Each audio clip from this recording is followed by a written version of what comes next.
Dr. Flowers has been busily working to put out the fires started by the John 6 debate with Dr. James White.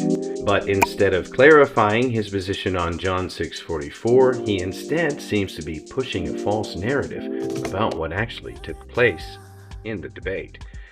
Especially when your own opponent, Dr. White, tells you in the very first portion of the rebuttal that the reason he's coming to the conclusion of unconditional election is because he believes the T and the I are being taught in John 6:44.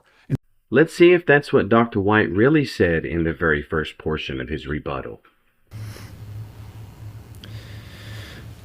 I'm going to talk a little bit more slowly so you can understand what was just said.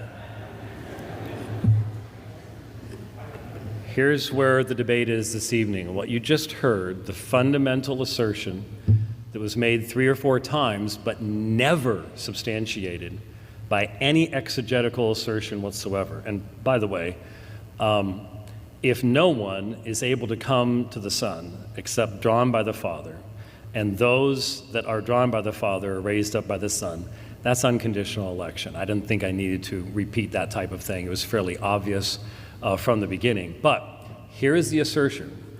What Dr. Flowers just did is exactly what I said would take place.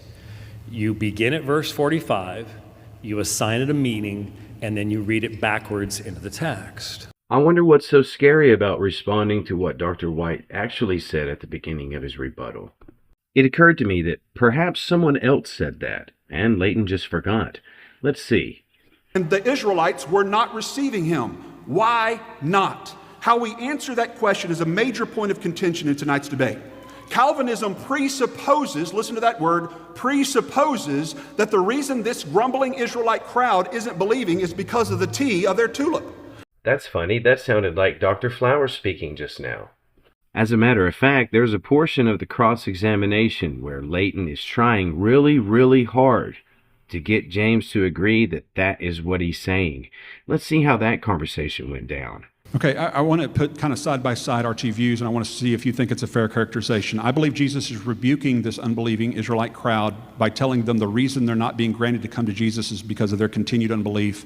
They didn't listen to the Father, and therefore they're not being entrusted to the Son, while you, in contrast, believe Jesus is explaining to a crowd of unbelievers why they can't believe by introducing Calvinistic soteriology, the T, the U, and the I. Is that basically what you think is happening here in John 6? No, of course, I reject your rabid misrepresentation of Reformed He's theology, not introducing total inability? I'm going to answer the questions that you asked, okay? Please stop interrupting me. You just presented T and I and all the rest of this stuff. I was just summarizing to be fast. No, go ahead. I was just summarizing to be fast. No, go ahead. What did you want to ask? I already asked.